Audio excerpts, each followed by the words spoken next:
All right, this time I'd like to ask, do any council members wish to amend the agenda? Seeing none, I'm looking for a motion and a second to adopt the agenda. Mayor Pro Tem, So moved. Councilmember Hurst. Second. I have a motion and a second to adopt the agenda. Is there any discussion? Seeing no request for discussion, do a voice vote. All those in favor? Any opposed? Motion carries unanimously 8-0, one excused absence. Going to move on to citizen communication. All public comment will occur during citizen communication except for public hearings. Persons registered to speak on multiple items will be allowed to speak multiple times. Per council policy, citizen communication is the time on our agenda for the public to address council on business and affairs of the city. City council is not able to hear any comments at this time on land use matters that are before or may come before council. Please reserve your comments for the appropriate public hearing. As a reminder, we take your comments seriously, but do not generally respond to comments until later in the evening during administrative business. Council members may ask questions of speakers if desired. We have two virtual speakers this evening. We'll start with Matt Southard.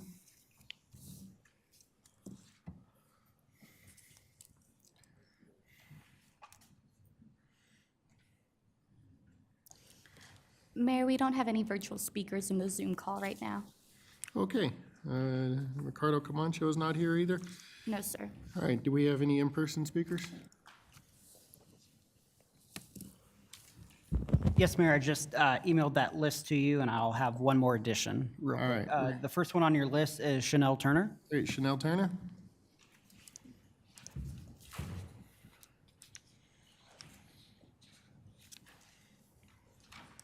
Hello. Go. Yep. My name is Chanel Turner. My address is 14260 East 104th Avenue.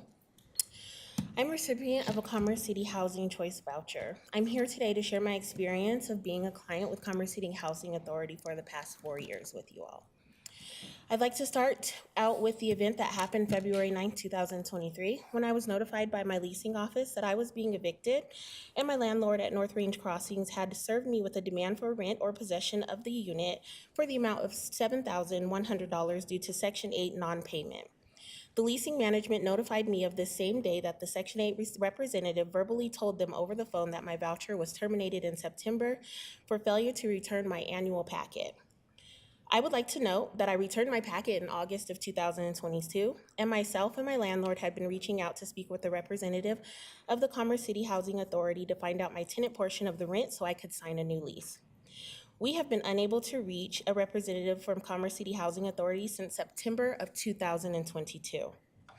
Additionally, myself nor my leasing office were notified that my Section 8 voucher was terminated via U.S. mail or telephone prior to February 9th. Once I received this information from the leasing office, I called and emailed Commerce City Housing Authority multiple times each day. The main number would not allow for messages to be left as the mailbox had been full since February 9th, and no one had returned an email from me at all.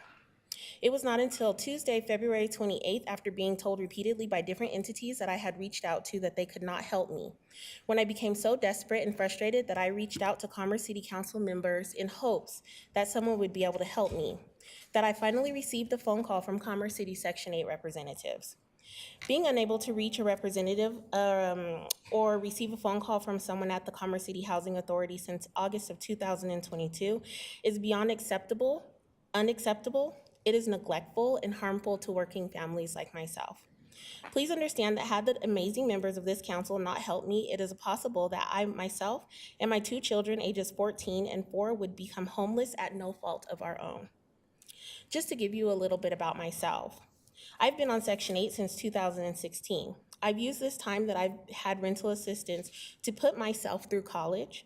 I have obtained double bachelor's degrees, one in communication and one in accounting. I've become a career that I love at Children's Hospital Colorado and plan to go back to school to get my master's degree. I've used this program to advance myself in life, and I'm ready to graduate from the Section 8 program as I now am over income. And I would love to leave space for someone else who may need this program like I did 7 years ago. But what I want you guys to take away from this story that I'm telling you is the neglect that I've received from the Housing Authority in Commerce City, and the fact that I could myself have become homeless due to something of no fault of my own. Thank you. Thank you, ma'am. Appreciate you being here. Does anybody on council have any questions for this speaker? Councilmember Douglas? Yes, I just wanted, did you send the email to everyone on council? I did send the email to 4 members, just in members. hopes that somebody would help me. Oh. I hope one of them wasn't me, because I really try to respond to especially something like this. All So, 4 members that I emailed reached out to me. oh, they did? All Okay. 4. Very good. And- That's great to know. You made my heart stop for a minute.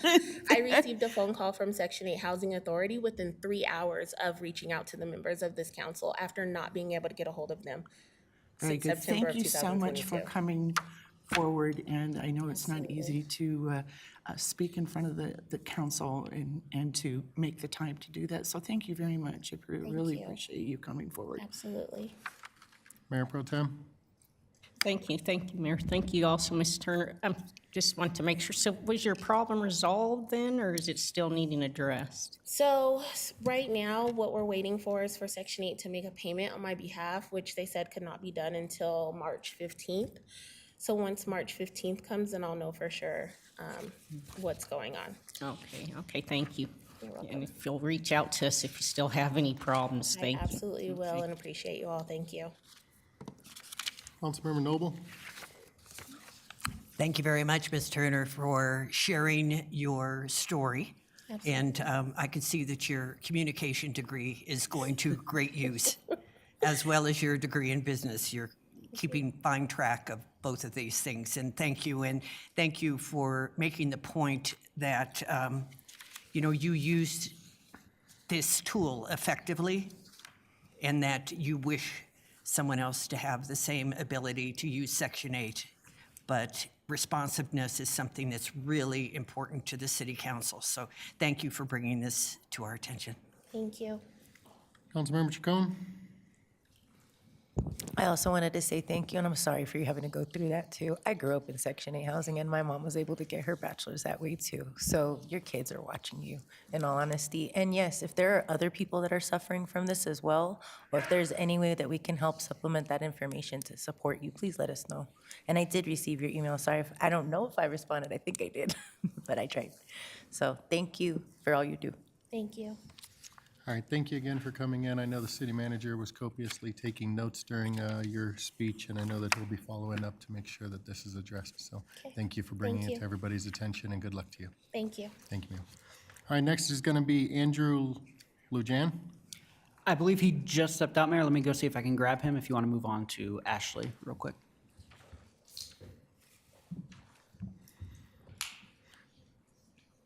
All right, Ashley Dalzell.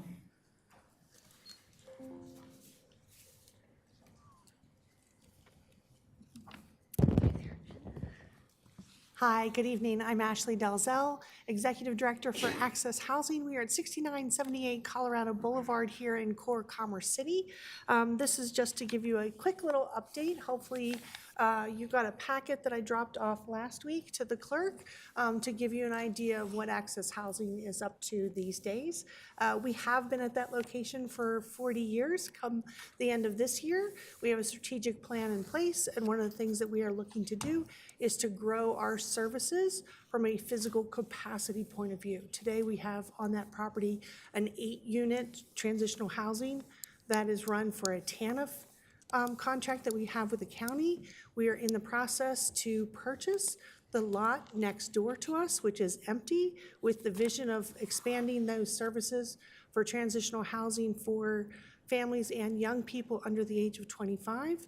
That sort of equates to high school students that are emancipated and or young people aging out of the foster care system is who we hope to be servicing in the future.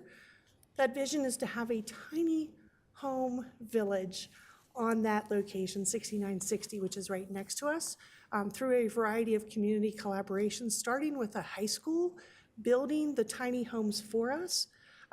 Tiny home number 1 is already in our parking lot if you haven't already driven by and seen it. Number 2 will be there at the end of this school semester because the children are, or the students are building it and finishing as we speak. That tiny home is like the ones that you see on TV, and the fact that it has its own kitchen, bath, and sort of a loft type bedroom facility. So we see that as a unique and different way. By owning the property, we can invest in the property with the bathroom and kitchen being in each of the individual units. We're hoping for a tiny home village of 10 with the idea of collaborating with Commerce City Planning Department, Building Department, about the ordinance and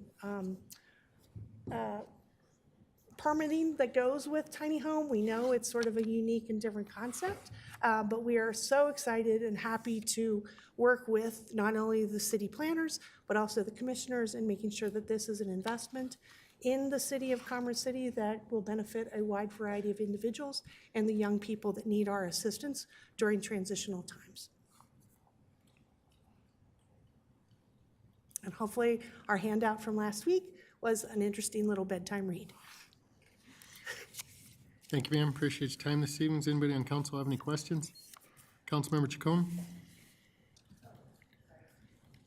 Nope. Councilmember Noble? Hi, we just received it tonight, by the Okay. way. I mean, it Hi. might have gone into our mailboxes, but it was in our kits this evening. Okay.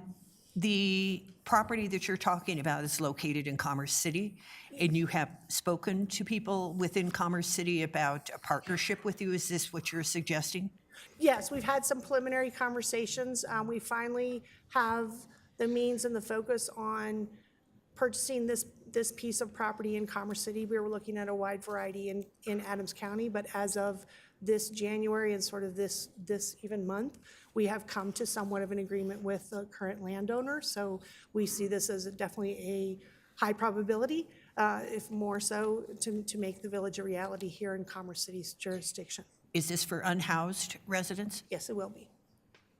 Sounds like a good use of our funds from ARPA.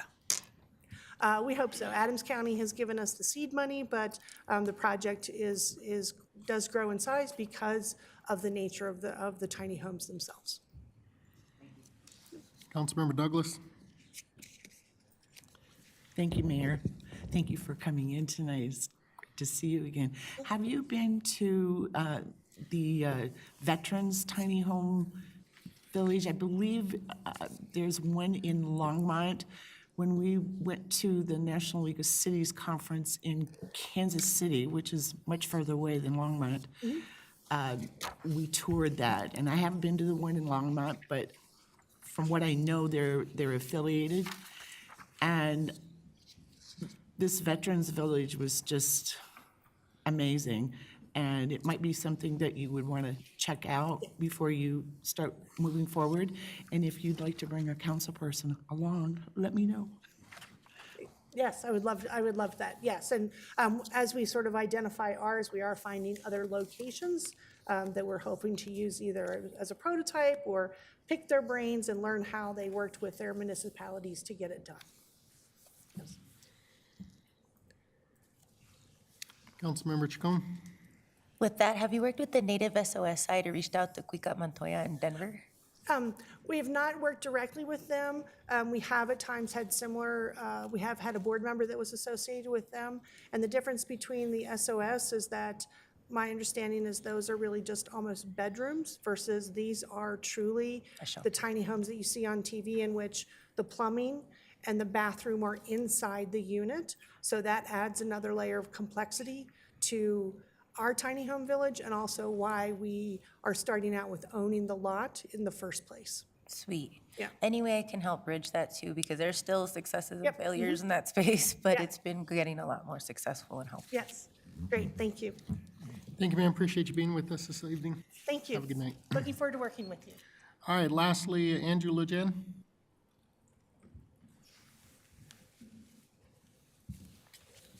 I apologize, my hearing is bad. I do have hearing aids, but they work okay. I just want to talk to you about a few things. My case number is 11 CR 296, and I just spoke to Annette Peters, and she's going to try to get me a victim advocate to speak to today. But I just wanted to talk to you about a few items about my case. And because my attorney represented me so poorly in court that they convicted me, but I've went through all the stages now, and my case is finally went in front of 3 appeal judges in Denver, and 2 of the appeal judges ruled in my favor right now. So right now, I'm going to court on March the 16th, and it's set for 8:30 a.m. What I want to talk to you about is I'm afraid that this information was supposed to get out during trial, but my trial attorney didn't present any of this. He didn't present that, basically, I'm a veteran. I was honorably discharged. I had a social worker that, we foster cared many children through Denver for years. We had a total of 4 that we adopted, 2 that we were considering, and there was another 2 that came into our lives, and we found out that they were a distant relative to my wife. So we mentioned to them, we knew who the mama was, and she got a hold of my wife, and so we just mentioned to them that we could not adopt them, that we loved them, but we could not adopt them. But there was another party that stepped forward, and the other party, we found out that the mama got a hold of my wife, and she told them, I do not want you to adopt these children, let them adopt these children, because he did this to me when I was younger. That's the mama of the children, Clayton and Isis Nadu. And so, but anyhow, later on, the girls got older. They're like teenagers, and we had them like maybe 9-10 years as of that point, and there was no issues until they got to be teenagers. Well, they for some reason they got transferred to Commerce City, and Commerce City there was a social worker that she was the one that wanted to adopt the children, her and her husband, but we didn't know she was a social worker. After we left the round the table meeting in Denver concerning the adoption of these children to these new individuals, we found out that they were she was a social worker through Commerce City, and before that, like I said, we had no problems for 9 or 10 years with Denver Social Services. We had an open door policy, but all of a sudden, when she took control of this, and when she told us she was social services, as we left the building and we were walking toward our vehicle, she was running towards us, and she mentioned to us, do you know who we work for, who I work for? And we said, no. She says, I work for Commerce City Social Services. Well, that's when all the trouble started. We had accusations they said that we abused them. That didn't work. And then they said we sexually assaulted them, and that worked. But my attorney, if he would have presented us correctly in court, none of these charges would have happened. I would not have been sentenced to prison, and it's just a long story. I could go on for about 30 more minutes, but thank you. Thanks, sir. Appreciate you being with us this evening, and apologize for the ordeal you've gone through, and I hope it all gets worked out. Members of the public were able to submit written comments online and by mail. Written comments were not received by the deadline. If anyone wishes to speak at a future council meeting, please check the meeting agenda and city website for information on how to register or submit written comments. We're going to move on to proclamations. We have Women's History Month. I'll invite Mayor Pro Tem Alan Thomas to read the proclamation. Thank you, Mayor. Whereas Women's History Month celebrates the indelible impact made by women and girls on the nation's, the state of Colorado's, and Commerce City's history. And whereas in 1848, the Women's Rights Convention was held in Seneca Falls, New York, wherein the attendees issued the Seneca Falls Declaration of Sentiments declaring that all men and women are created equal. And whereas in 1893, the state of Colorado became the first in the nation to pass by vote of people an amendment to the state constitution giving women the right to vote. And whereas in 1920, the Anthony Amendment was ratified as the 19th Amendment to the United States Constitution, guaranteeing the right to vote shall not be abridged on the basis of sex. And whereas in 1995, President Bill Clinton declared by presidential proclamation the month of March as National Women's History Month to honor the contributions women have made to American history. And whereas during this time, the nation should reflect on the contributions made by women of color, and by LGBTQ plus women throughout American history in the fields of science, public service, civil rights, and others that often go overlooked and undervalued. And now, therefore, the City Council of Commerce City proclaims March as Women's History Month and encourages all residents to join in celebrating our country's diversity and continue the efforts to create a world that is more just, peaceful, and prosperous for all. I'd like to make a motion to approve this proclamation. I have a motion to approve the proclamation declaring March as Women's History Month in Commerce City. Is there a second? Councilmember Noble? I'll proudly second that. I have a motion and a second approving the proclamation. Is there any discussion? Seeing no request for discussion, do a voice vote. All those in favor? Aye. Any opposed? Motion carries unanimously. All right, we're going to move on to presentations. We have Sustainability and Oil and Gas Monthly Update. I'll invite Dr. Rosemary Russo forward to give the presentation. Thank you.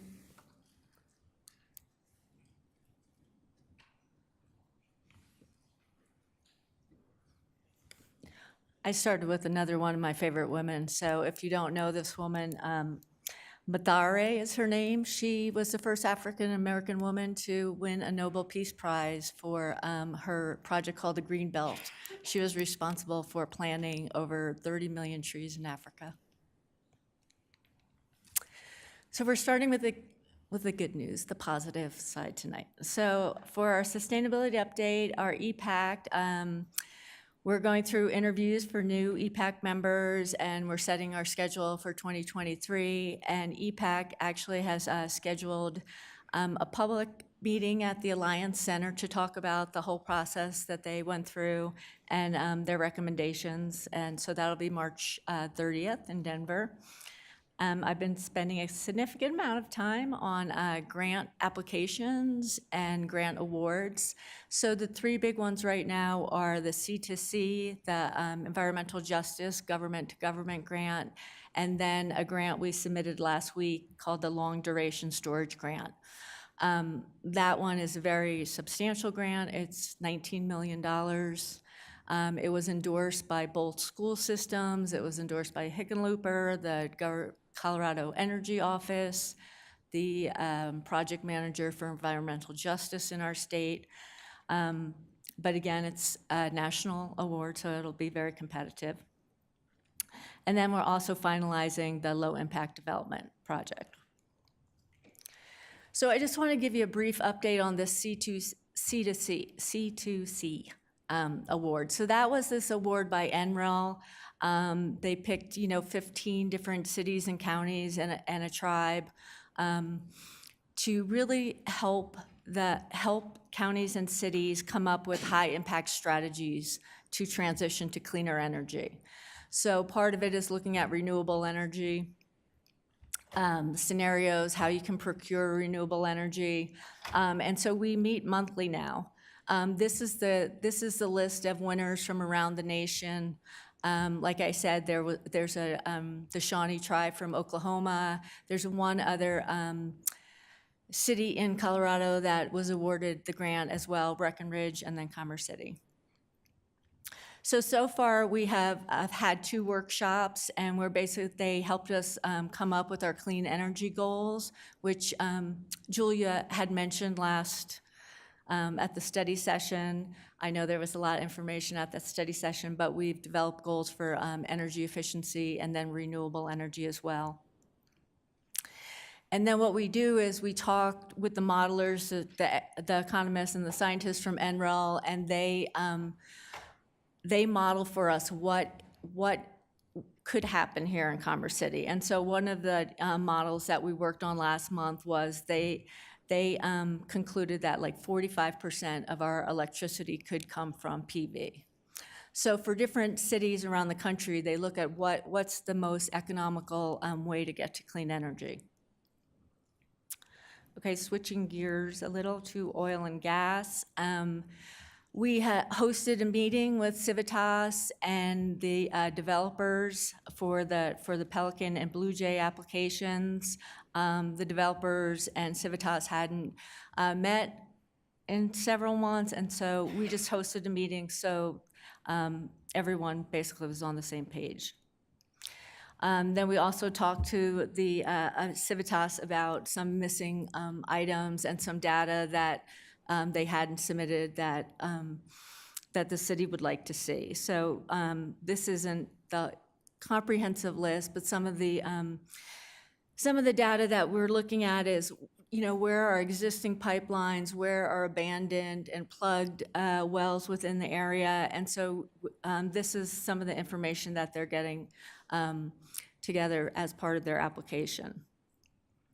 Not related to our applicants, but related to oil and gas, I just wanted to make you aware of the Colorado Oil and Gas Commission is working on proposed legislation to change their mission. And so a lot of local governments have been having meetings with them. I think there's about 35 of us. We've had 3 meetings so far. And the idea is that Colorado Oil and Gas Commission wants to have primacy for areas they hadn't in the past.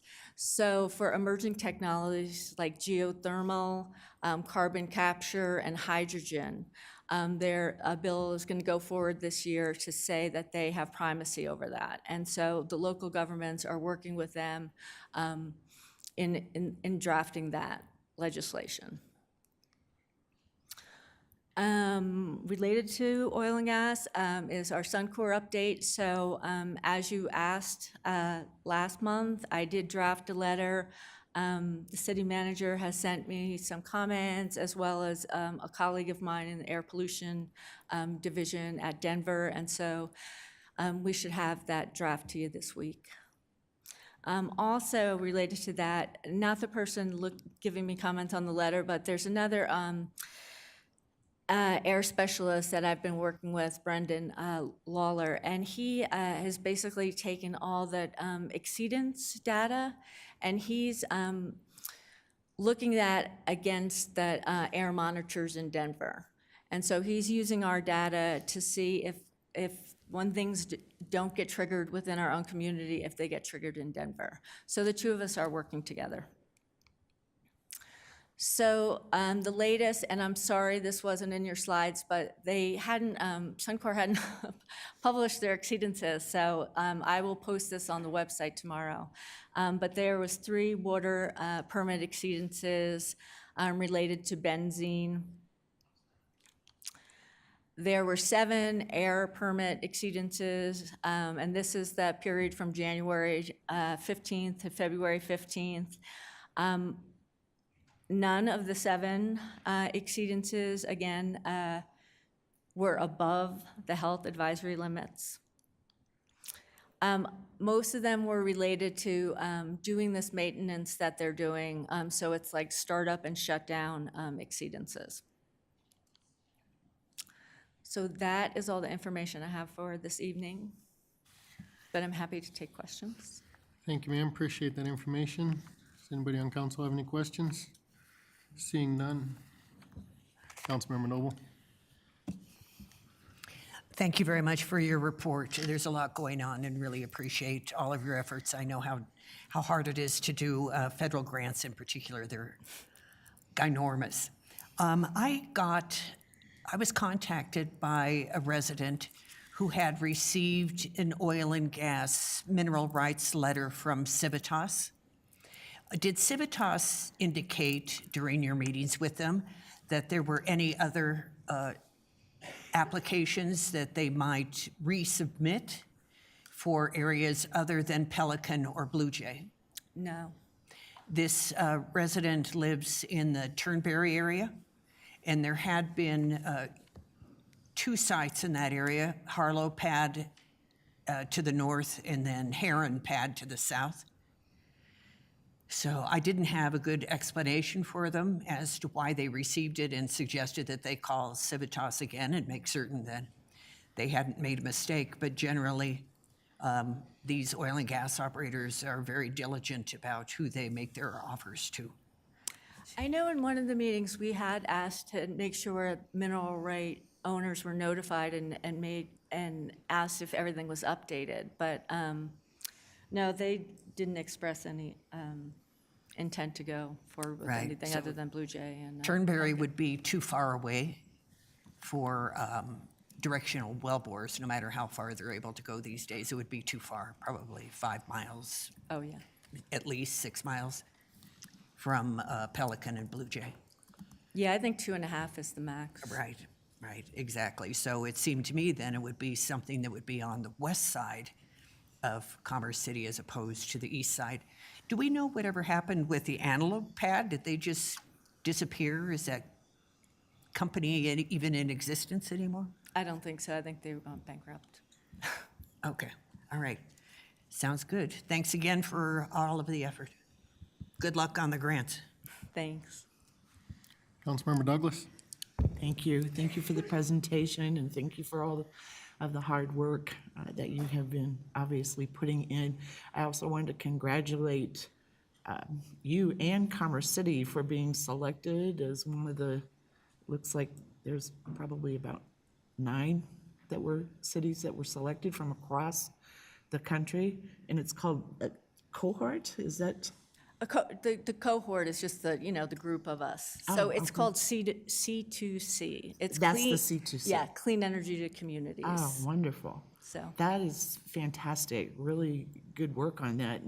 And we're in good company with Breckenridge, Colorado, because I had the opportunity to meet with them at the last year's Municipal League of Cities Conference. And they're doing remarkable things. I did get the book Drawdown from the presenter, and I was very much interested in everything that they were doing, trying to connect, and, other things get in the way. So that kind of fell by the wayside. So I'm so glad to see that you have taken up where I dropped off. I did have some questions on the oil and gas permits. So you met with the developers and the representatives from the oil and gas, or crude and methane, as I like to call them, developers. Can you tell us what the outcome of that meeting was, or what? Well, they just hadn't met in, a year or 2 years, so it was really just to have them in the same room, so Civitas could see where they are in the development process. And one of the discussions was, whether they want to bring, whether they could be on the same timeline or not, whether that was reasonable. And so,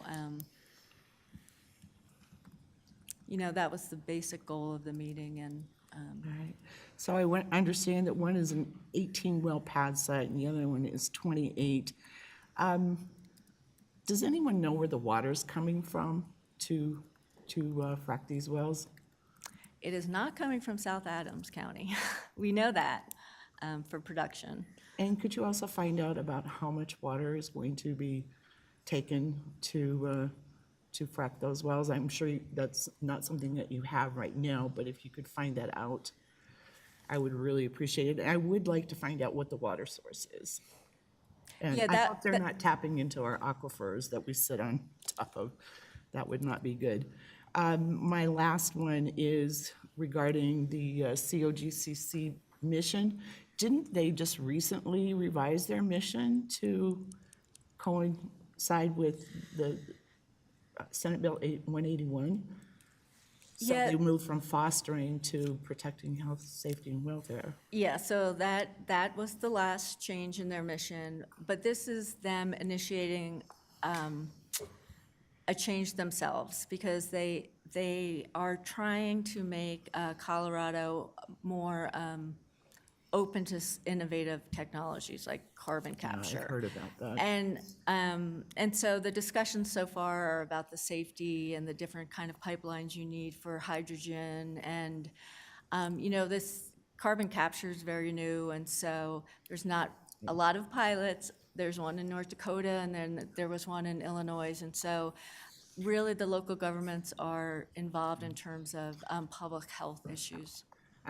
I've done research on the carbon capture, and it's not something that I would support. But the other thing that I noticed is that would include state primacy for condemnation to install pipelines. So that means that they could do eminent domain. Yeah, and that was what was controversy, and that's Wow. why Yeah, that local is governments controversial. had a And then- meeting with Jeff Robbins, well, 3 meetings so far in the past month. Okay, thank you. And then could you also explain what a Class 6 injection well is?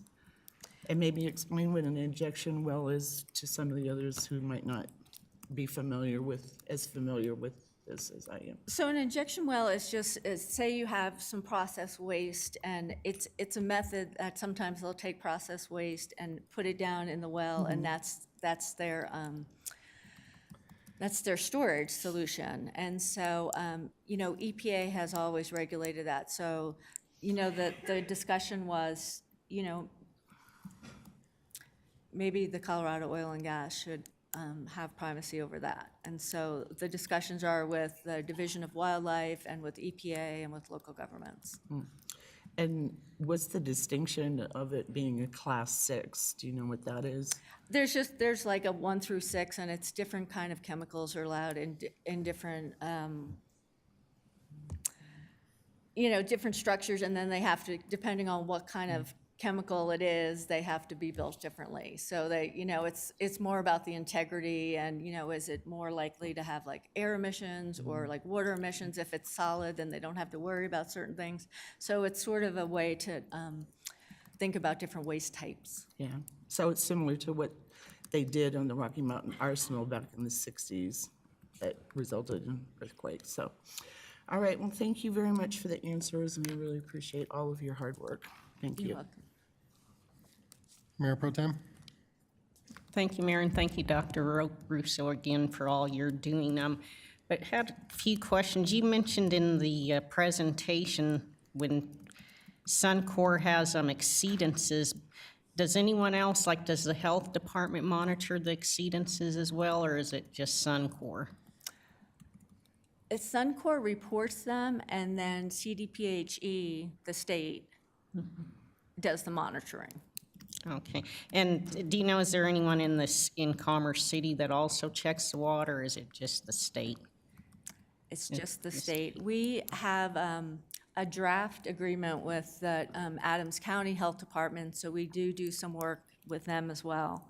But yeah, we don't have anyone on our staff, Okay, thank you. unfortunately. Okay, thanks. Then, now, this, I guess, would be more of a general staff question, maybe for, I guess, our city manager, Mr. Rogers. But do you know when the EV charging stations, an update when those are going to be installed? Because I believe, wasn't one going to be installed here at the Civic Building?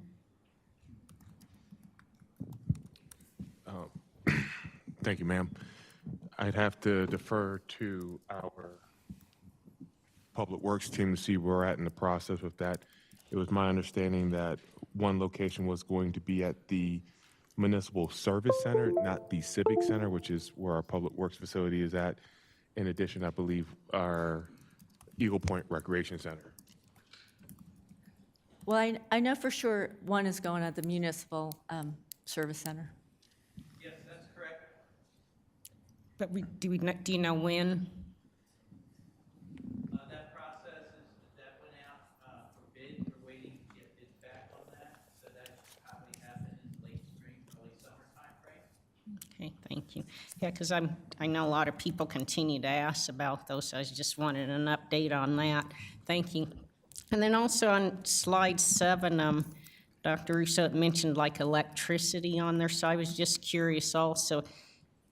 this may be a question also for the city manager, his staff, but does the city offer any assistance programs for residents that would like solar roofing panels installed on their roofs? We currently do not. We do partner with Excel that does provide a number of different programs that are available to our residents for whether it's solar panels or other EV charging incentives. So we would have to direct them to Excel or to another utility provider, depending on where they live, for that level of assistance. If it is something that the council wanted the city to entertain as part of our environmental initiative sustainability efforts, obviously that would be a conversation to be discussed during our budget programming that we would bring forward over the course of the year. Okay, because that is something, like I said, I myself would like to see more going toward more solar panels and developments with those type of solar panels installed. So I'm hope later on that can be brought to the whole council as another, possible study session. But that's all I had. Thank you, Dr. Russo. Yeah, part of that C2C, those are the conversations and modeling that they're looking at, like how much could we get the cost down if we did bulk purchasing? A lot of communities have done bulk purchasing to bring the cost down, or they've done community scale. And so I mentioned that EJ grant, that might be a great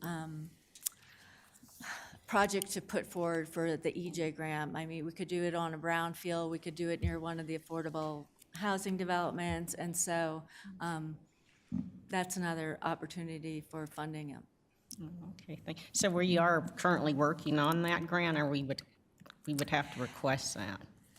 I haven't started on it yet. Denver has asked if we wanted to partner with them on it. They wanted to expand the air monitoring and then also expand the Healthy Home program, which is a great program that a lot of communities have. And so we just need to decide which grants we should go for, and what is aligned with what the EPAC wanted and what your preferences are, because we spend a year asking EPAC what projects are important to them, and like Safe Routes came up, and so I don't want to be disingenuous to this group that came up with their priorities as well. Because I would like to make a motion then for staff to prepare a study session or give us more information how we can partnership with Denver and to apply for the E-grant. A motion to direct staff to prepare a study session on how we can partner with Denver on a E-grant. Councilmember Douglas. I would like to second that, please. I have a motion and a second to do so. Is there any discussion? Yes, I know several, like Solar United Neighbors. I know of all kinds of different entities and organizations who would be more than happy to jump on board and get involved. So there are lots of resources out there, and we should be taking advantage of it. Councilmember Chacon. It's a great way to partner with other nonprofits too, and then those that work with DJ coalitions like Grid Alternatives. We've been doing work with them before too. So I wanted to highlight that as well. Yeah, so the Denver air monitoring, that would be with Cultivando as well. So it's the the city government and then Cultivando and maybe Green Latinos as well. Councilmember Noble. I did want to make that point, is that Cultivando's funding is running out from the Sencor fine, and that is an intention, is to collaborate, partner with Denver this time in order to do a 360, if you will, instead of only a certain area. So there's a lot. Unfortunately, there's a lot to choose from, isn't there? great programs overall. And maybe there'll be more opportunities and more grants ahead. Yeah, the EPAC event that I mentioned, that's with Cultivando as well. So it's going to be the city and Cultivando. Thanks. Mayor Pro Tem? Thank you, Mayor. And just one other question I had, Dr. Russo. I don't know if you have the answer to this or have to get back to us. Is this in relation to discussion on your motion? Oh, whoops, I'm sorry. No, I was going on, I'm sorry. Mr. Rogers? Thank you, Mayor. Simple question for the council and just trying to understand expectations around this item to be brought forward. So what is the timing in which you would want to have this conversation to help, I'll call it, balance against existing priorities that we have already agendized with study sessions, and ultimately looking at where we have availability?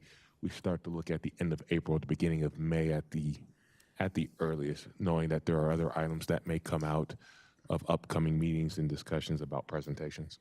So once again, trying to balance priorities and timing of which for this conversation to be had by the full council.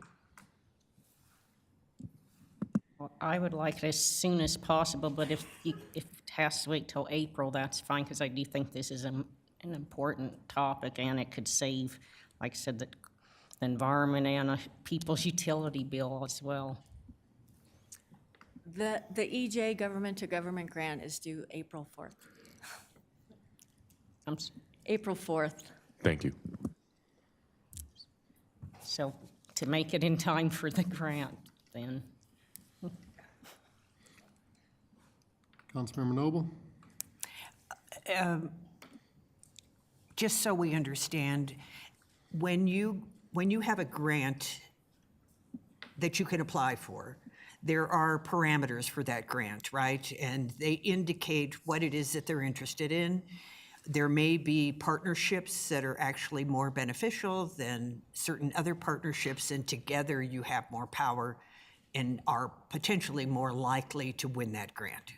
Is that correct? Correct. And so the EJ has two tracks. They have one is government to government, so it might be EPA, helping Commerce City, and then they have an EJ grant that you need a nonprofit to work with. So there's two tracks for the EJ grants. And there are many opportunities that come up over the year to apply for. Right, and you know, I mentioned that the national grants are very competitive, and so I think strategically going for state grants or private foundation grants makes more sense. Because I support the solar, but having written grants myself, I know how much time it takes and how much effort goes into these pre-planning meetings. We have a motion on the table. If Well, we're gonna I ask am questions- speaking to the motion, sir. Asking questions regarding the motion and discussion regarding the motion is great, but we need to keep it on topic with the motion on the table. I was trying to add information to the motion on the table. It is helpful, though, to have a study session where we can discuss this. Thank you. Councilmember Hurst? I was going to ask if we can just amend it and ask that we approve that they continue to work forward on that, because with that timeline, we're not going to have a quality study session for a decision. We're going to bounce up against a pretty harsh deadline and not have time to work on it. So can we just, it doesn't sound like it's going to hurt anybody. Can we just approve it right now and move forward? Well, Dr. Russo, do you know where there will be other opportunities this year to apply for the same type of grant then? Yeah, but I think we have a really good shot at the EJ, because they go through these, you know, the screening, and in our screening, we're in the like 90 percentile. So we have a good shot, and they have, a few of the EJ task force have reached out and encouraged us to apply for that one. So, yeah, I'd like to keep my motion like it is then. All right, motion and second is to direct staff to prepare a study session for possible partnership with Denver for the EJ grant. All those in favor? Aye. Any opposed?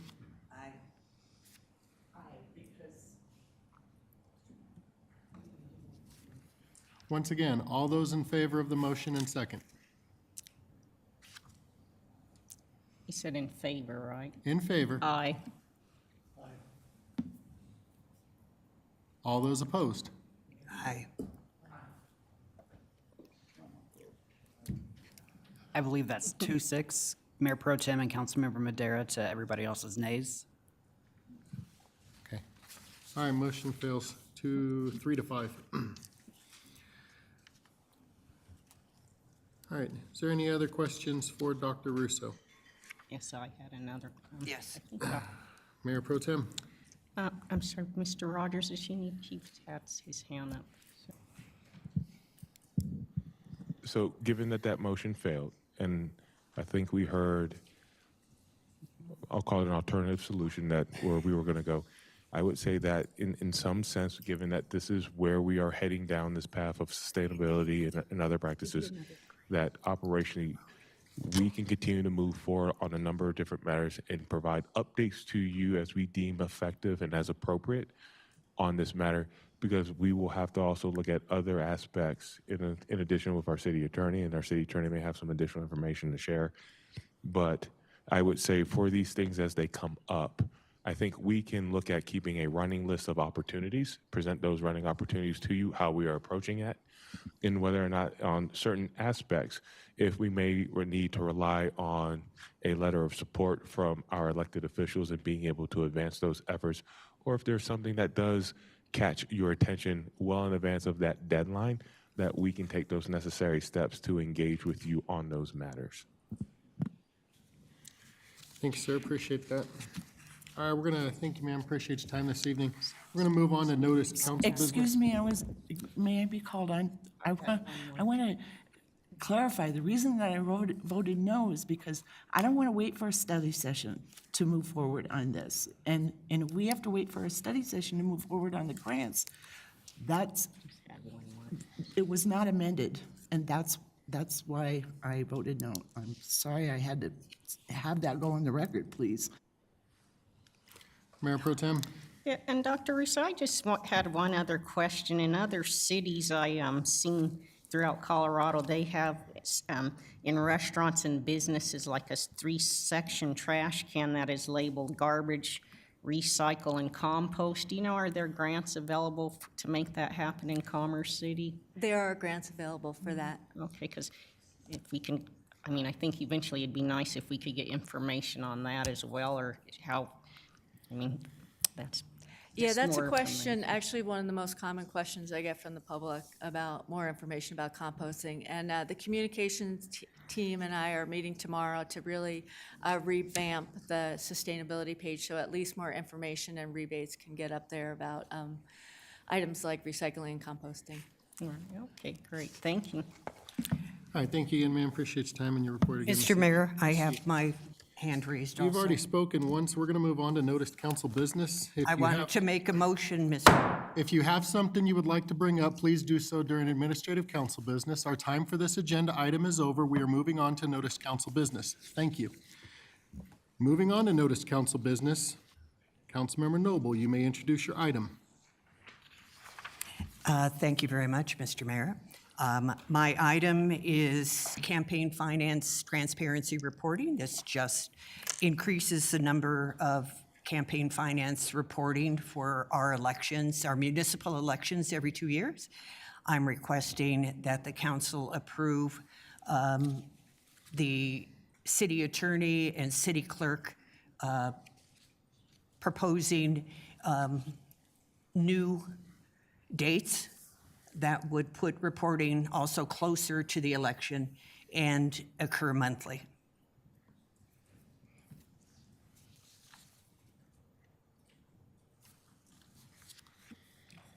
My motion is to direct staff to prepare campaign finance transparency reporting that would require reporting of campaign contributions monthly and within 2 weeks of the election, reported on the website within 48 hours. Councilmember Chacon? I second. I have a motion and a second to direct staff to prepare campaign finance reporting requirements that are in compliance with what was sent in our packet. Is there any discussion? Councilmember Dara. So I have a couple concerns with this. One being the city clerk's capacity to have 24-hour turnaround, even including weekends, as stated in the council communication. I know one thing during elections, there's a period to cure. Would you be able to accomplish that in 24-hour turnaround and post the reports online? Thank you for your question, Councilmember Madera. So what we typically do in my office is each report that comes through from a candidate committee and a small issue committee or any other election committee, is we review line by line each of those financial reports and then inform each committee if there are any inefficiencies or anything that violates the Colorado Fair Campaign Practices Act. And then we notify those candidates or those committees and then provide them an opportunity to cure. And then they return those. And then that's whenever we upload that finalized report on the city's website, that's typically, we try and give them 1 to 2 days at that point.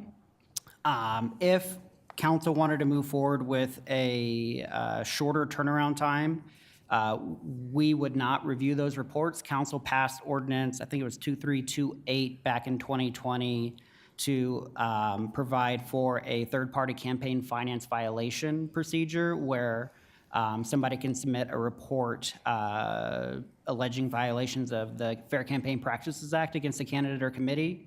So we would rely on that procedure rather than reviewing each report and just upload them to the website as is. If you remember back in 2021, when we had reports, I mean, people don't run for elections very often, so sometimes those reports can be unsophisticated, to put it nicely, and I'll often get pictures of reports on like a kitchen table and try to make the best out of it. So those would just be uploaded to the website as is with some ADA compliance without any sort of review or,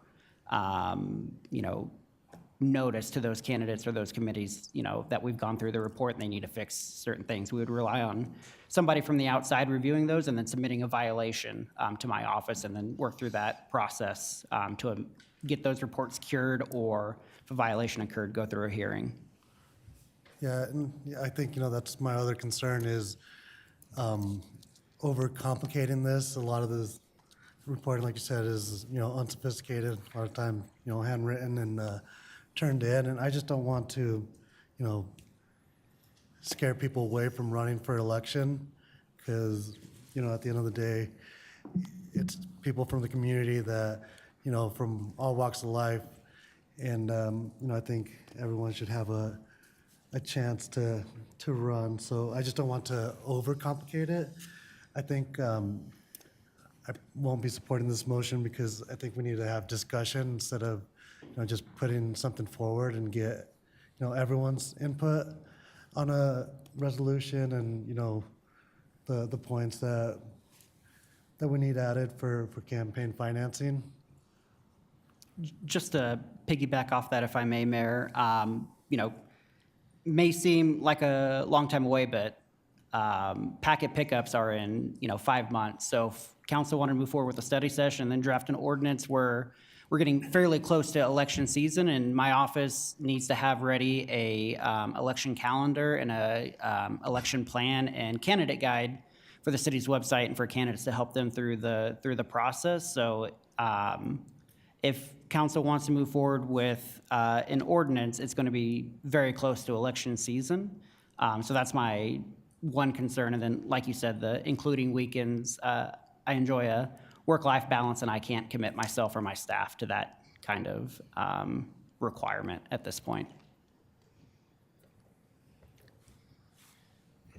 Ms. Locker? Thank you. I would just kind of echo what our city clerk had said, and just from the city attorney's perspective, this, if the council was inclined to vote in the majority on this, we would just be asking for the study session to review the legalities because it implicates First Amendment considerations as well as the election laws, primarily just to keep on your radar. When a home rule municipality puts more stringent standards than the Fair Campaign Practices Act, that certainly limits the reimbursement that our municipalities can receive from state funding to the city clerk's office during elections pursuant to CRS 1-45-116. So just something to be aware of that would certainly be implicated based upon the sound of this. Is there any other discussion? All right, have a motion and second to direct staff to prepare. I have a comment. This is a very simple reporting request. It's no more complicated. I can only imagine what would happen if we brought actual campaign finance reform before this body, which is allowed by state law to increase it, and it has occurred in other cities. This was merely to bring an ordinance or resolution before the city council so that we could have that discussion and amend it as we wished. That's all I'm asking for, is the opportunity to bring this before the city council for a full discussion. This is not an ordinance. This is not anything but that request. So I would hope that you would please vote for at least the opportunity for us to have the discussion. Many of my constituents are very interested in more transparency in our campaign finance reporting. So Councilmember Noble, is that a request for a study session on this, or just bring back a legislative item to increase our reporting periods that council would then amend throughout the regular meeting? I'm just trying to figure out your intent so we know what to bring back. I made my motion earlier, and I didn't amend it to have a study session on the topic. Okay, thank you. All right, motion is second to direct staff to prepare campaign finance ordinance for future vote by the city council. All those in favor? Any opposed? I believe we're 5-3. 5-3. Can I get the 5 in favor to hold up your hand, just so I know how to log it? Yes. 1, 2, 3. Okay, thank you. Now we're going to move on to the consent agenda. The consent agenda includes items that are routine, procedural, informational, self-explanatory, or non-controversial. These items are presented to council for a single motion and vote. Any member of council may ask to remove a specific item off the consent agenda for further discussion and a separate vote. Tonight, there are 5 items listed under the consent agenda. Looking for does anybody on council wish to remove an item off the consent agenda? Seeing none, I'm looking for a motion second to approve the consent agenda. Mayor Pro Tem, So moved. Councilmember Madera. Second. I have a motion second to approve the consent agenda. Will the clerk please read the titles and take a roll call vote? Minutes of the February 6, 2023 regular meeting.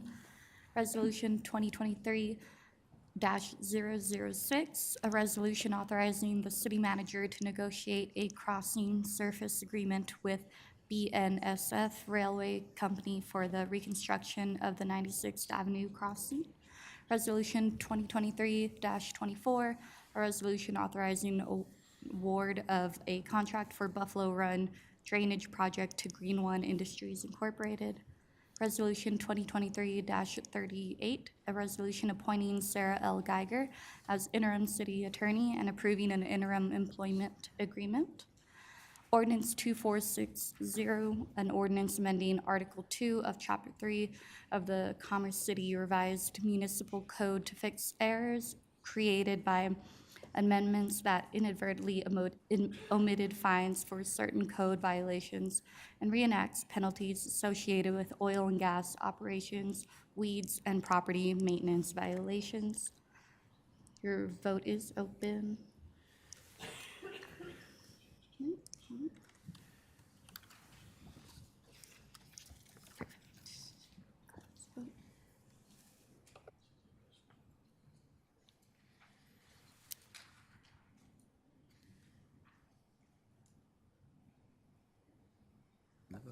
I'll reopen that vote.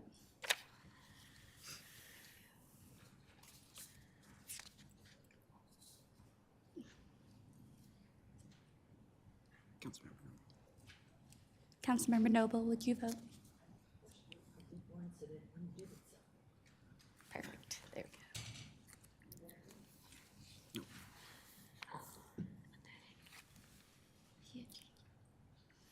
Councilmember Ford, were you a yay? Yeah. Then Mayor, it's 8-0. All right, consent agenda passes 8-0, one excused absence. We're going to move on to our public hearing. We have ordinance 2461, reestablishing new ward boundaries. Tonight's public hearing was continued from February 6th. At this time, we'll open the public hearing. Invite Dylan Gibson, City Clerk, to provide the presentation.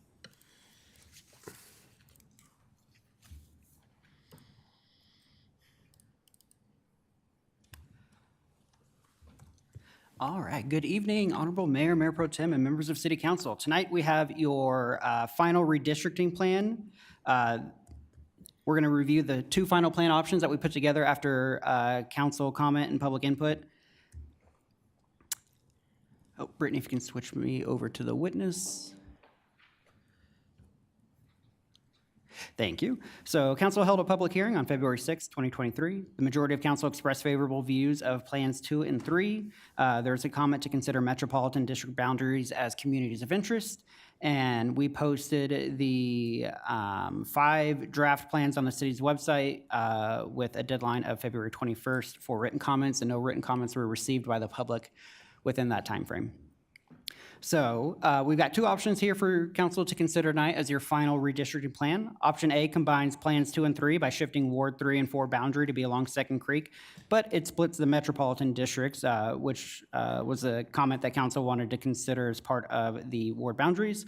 Option B keeps the metropolitan districts together, but creates a larger population deviation and also expands a little bit of the compactness of Ward 3 as it dips in a little bit into Ward 4. So we have option A. Again, we shifted that Ward 3 and Ward 4 boundary to be along Second Creek there. There's a little bit bigger map for you to look at. And then on the next slide, we have our GIS map, which as requested had the main arterials highlighted throughout the map, so you can kind of see that distinction there. We then have our option A stats. So we are within the target deviation, which again, as a reminder, is plus or minus 10% between the smallest and the largest districts. Nothing really changed with option A because again, we are shifting a boundary that had very little of a population change to the Ward 3 and Ward 4 changes. So option A satisfies the equal population, racial equality, compactness, constitutional, and redistricting criteria. Again, because we have those parcels north of DIA and our core city Swiss cheese area, we will never satisfy the contiguity. And then our communities of interest were still preserved from the public input from the February 6th hearing. Option B then takes those metropolitan district boundaries into consideration along the Ward 3 and Ward 4. In order to make the populations equal while also keeping the metropolitan districts, you see we had to dip in a little bit into that Ward 4 area previously in option A along just north of the Arsenal there. There is a slightly larger version. And then there is our GIS map with the main arterials highlighted throughout the city for perspective. Option B, the target deviation went up by about 2-ish% for Ward 4 in order to grab the metropolitan districts up there in that northernmost area. And then Ward 3 went down a little bit due to losing that area, but we still captured those metro district boundaries as requested. Again, this satisfies our equal populations. We're still within that plus or minus 10%.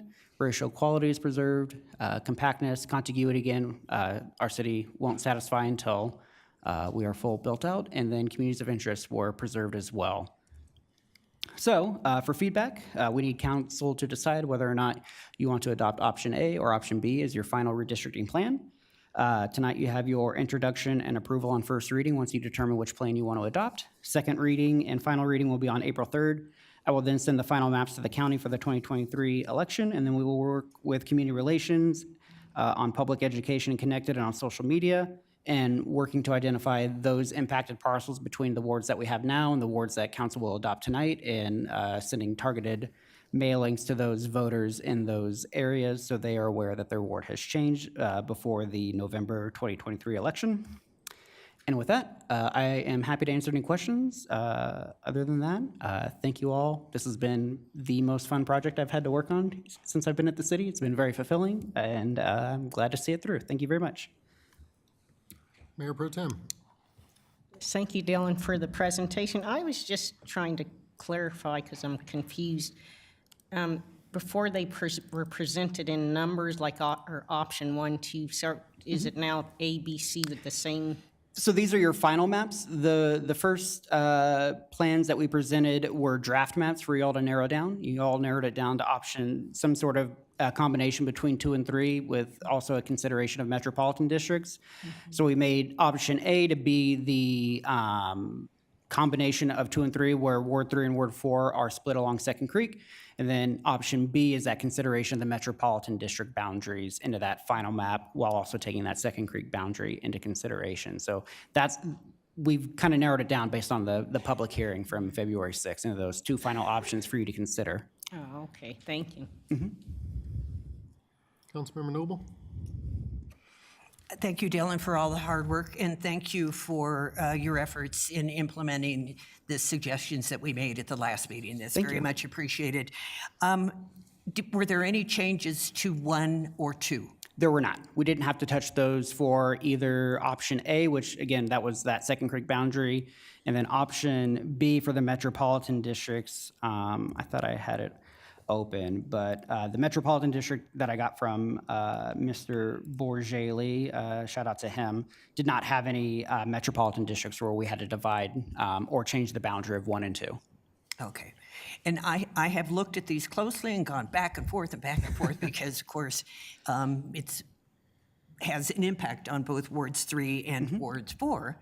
And I'm thinking about how people relate, so I'm looking at communities of interest, which is a little bit different than maybe straight metro district lines. And I had been thinking, okay, metro district lines, but at the same time, what about if it's east of Second Creek? Yep. And I actually think east of Second Creek is the flow line. 2 hours ago, it could go either way. Yeah. But in looking at it, I do think east of Second Creek is a good flow line that folks who live in East Point, for example, see themselves as part of that continuous line down Tower Road, and they would be separated from that. So I'm simply looking at it from a community of interest point of view. Right. So I think then, in that case, I do favor option A. Perfect. Thank you, Councilmember Noble. I appreciate your comments. The only issue that I have with that mentality is if we're trying to keep metro districts as communities of interest, the metro district that actually straddles Second Creek is the Buckley Ranch Metro District, and it has homes on both sides of Second Creek. So are we throwing out the idea that we want to keep our metro districts in one ward in order to favor having this line here? Then that would make option A look good. But if the desire was we're going to keep metro districts contiguous, then option B actually takes that into account. Certainly, and both options satisfy your constitutional requirements, your redistricting criteria, so whichever option council moves forward with, I am comfortable with your decision to make that. It's just which criteria council wants to consider more than the other, so. Councilmember Dara? What happens when the standard deviation exceeds that 10% mark? That's a good hypothetical question. I would imagine that there would be a potential case for challenge to our ward maps due to the fact that they would not satisfy the plus or minus 10% deviation. So that equal population concept could be argued, I would assume, I'm not a lawyer, Ashley, if you want to chime in, but it's violated, right? Because the vote of one person in a district with a smaller deviation or a smaller population from the target deviation is worth more than a vote from a ward where there's much more population, and therefore their vote means, in terms of numbers, a little less. Yeah, I guess, I'm just worried, like, if we have to come back and redistrict again in, 3 years or whatever, because the deviation expands, just based off of the growth and where it's happening. It's kind of why I lean towards option A, to keep the deviation number down. Certainly, and that's, something to think about. One thing after this is all said and done is my office is going to do kind of a redistricting debrief, because, our next census isn't until 2030, but there's a lot of lessons that we've learned throughout this. And one of those may be that due to our exponential growth in a very short amount of time, it may be worth establishing either a redistricting commission or looking at doing more frequent redistricting based on the data that we have to make sure we stay within those that plus or minus 10% deviation to keep that constitutional requirement. Thank you. All right, do we have any virtual speakers? Mayor Huseman, we did not have any virtual speakers, no in-person speakers, or no written comments received by the deadline. Thank you. At this time, I'll close the public hearing. Looking for a motion and a second to proceed with either option A or B.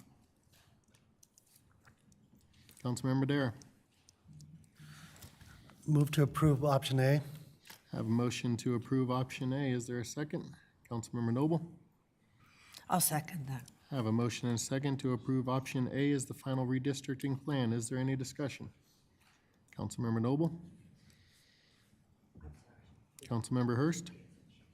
I'm going to be in support of option A because I do think having a definitive landmark like Second Creek makes it much easier for us to communicate as a city and to be able to call out, I happen to live in the Metro District that'll be split. And I guess with that being said, I'm just happy it's only one. And I think we can probably communicate that effectively. But I like the idea of keeping the Metro Districts together, but also I just think that physical boundary like Chambers, it was easy the way it is right now. It's kind of easy just to call it Second Creek and make those that are living in these wards who are selecting ward candidates a much easier way to do that by having that defining boundary. All right, I have a motion and a second to proceed with option A. All those in favor? Any opposed? Motion carries unanimously, 8-0, one excused absence. This time, I'm looking for a motion second to introduce ordinance 2461 by council as seated and approve on first reading. Councilmember Hurst. So moved. Mayor Pro Tem. Second the motion. Have a motion and a second to introduce ordinance 2461 by council as seated and approve on first reading. Is there any discussion? Councilmember. Seeing no request for discussion, will the clerk please read the title and take a roll call vote? Ordinance 2461, an ordinance establishing new boundaries for each of the 4 wards of the city of Commerce City, Colorado. Your vote is open.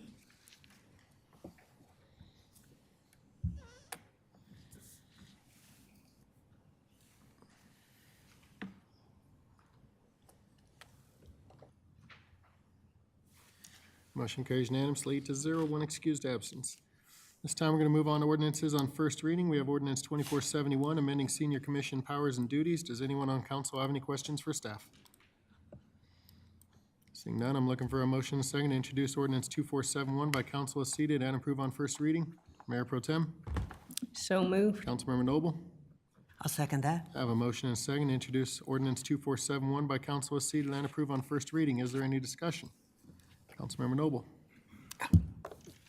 I'm sorry, my button didn't turn off, but while I'm here, I will make note that the chair of the Senior Commission is here tonight, and we're happy to have Carly join us. Thank you. Thank you. Have a motion and a second to introduce ordinance 2471 by council as seated. Will the clerk please read the title and take a roll call vote? Ordinance 2471, an ordinance amending Section 2-3007 of the Commerce City Revised Municipal Code to authorize the Senior Commission to initiate or participate in community service projects that benefit the active adult and senior community of Commerce City. Your vote is open.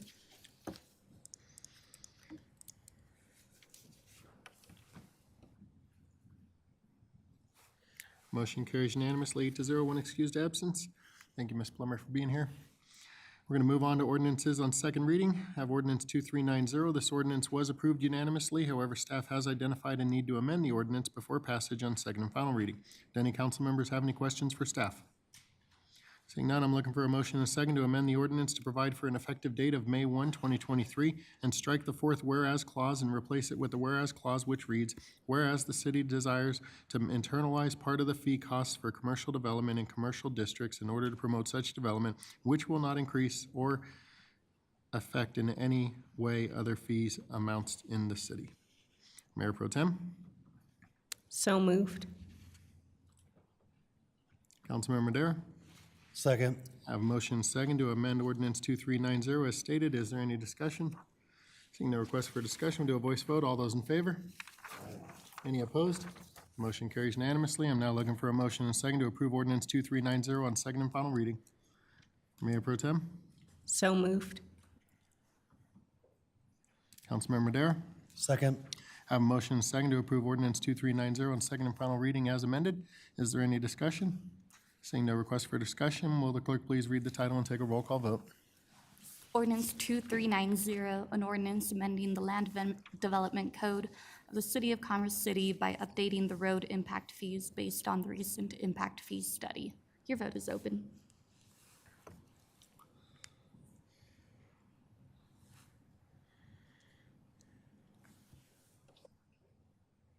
Motion carries unanimously, 8-0, one excused absence. Going to move on to ordinance 2391. This ordinance was approved unanimously. However, staff has identified a need to amend the ordinance before passage on second and final reading. Do any council members have any questions for staff? Seeing none, I'm looking for a motion and a second to amend the ordinance to provide for an effective date of May 1st, 2023. Mayor Pro Tem, So moved. Councilmember Madera. Second. I have a motion and a second to amend the ordinance to provide for an effective date of May 1st, 2023. Is there any discussion? Seeing no request for discussion, we'll do a voice vote. All those in favor? Any opposed? Motion carries unanimously. I'm now looking for a motion and a second to approve ordinance 2391 as amended on second and final reading. Mayor Pro Tem, So moved. Councilmember Madera. Second. I have a motion and a second to approve ordinance 2391 as amended on second and final reading. Is there any discussion? Seeing no request for discussion, will the clerk please read the title and take a roll call vote? Ordinance 2391, an ordinance amending the Land Development Code of the City of Commerce City by updating the drainage impact fees based on the recent impact fees study. Your vote is open.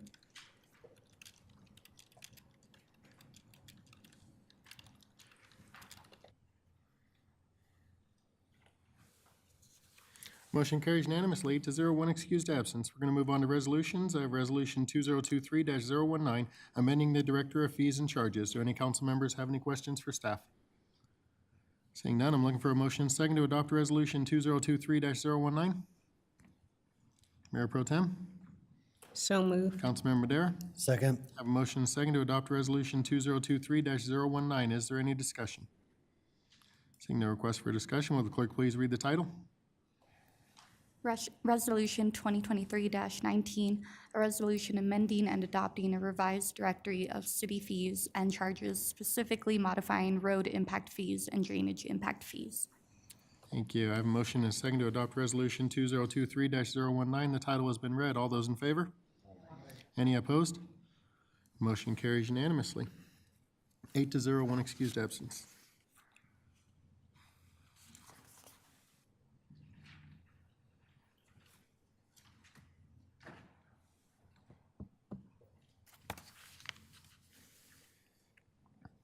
All right, we're going to move on to administrative council business per council policy. Except for emergency or unforeseen items, council members are encouraged to submit administrative business items by the Tuesday before the meeting with another council member's endorsement.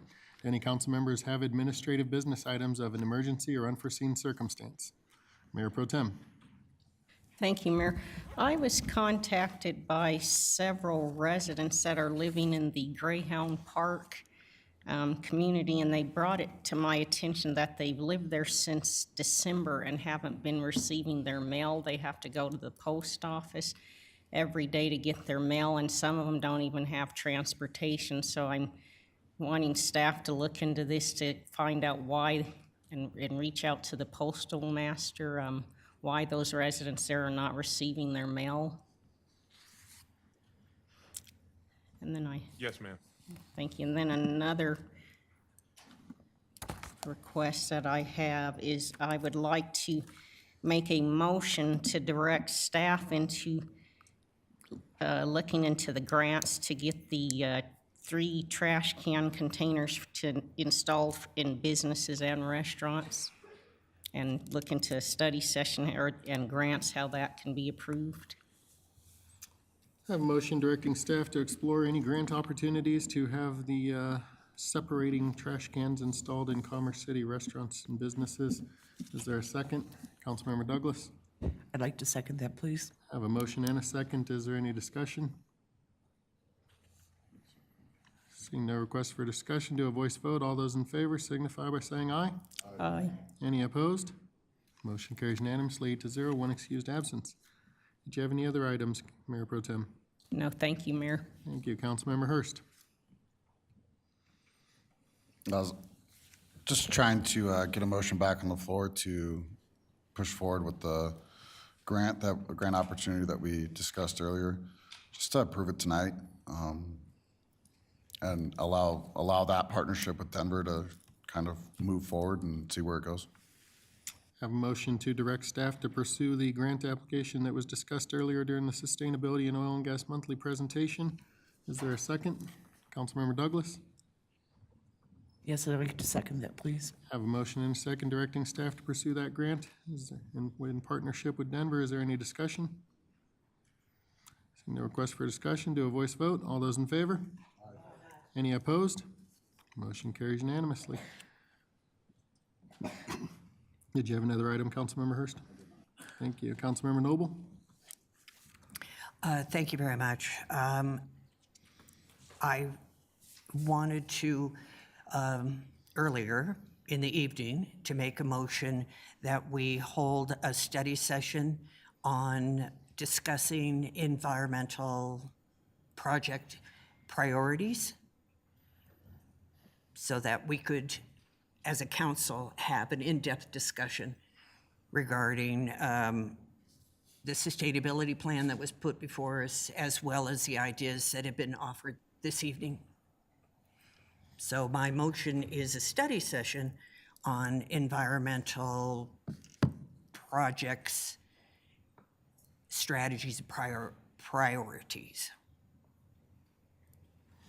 I have a motion to direct staff to prepare a study session for City Council to discuss environmental priorities. Councilmember Douglas? I'd like to second that, please. Have a motion and a second. Is there any discussion? Seeing no request for To add equity priorities in that for DIC?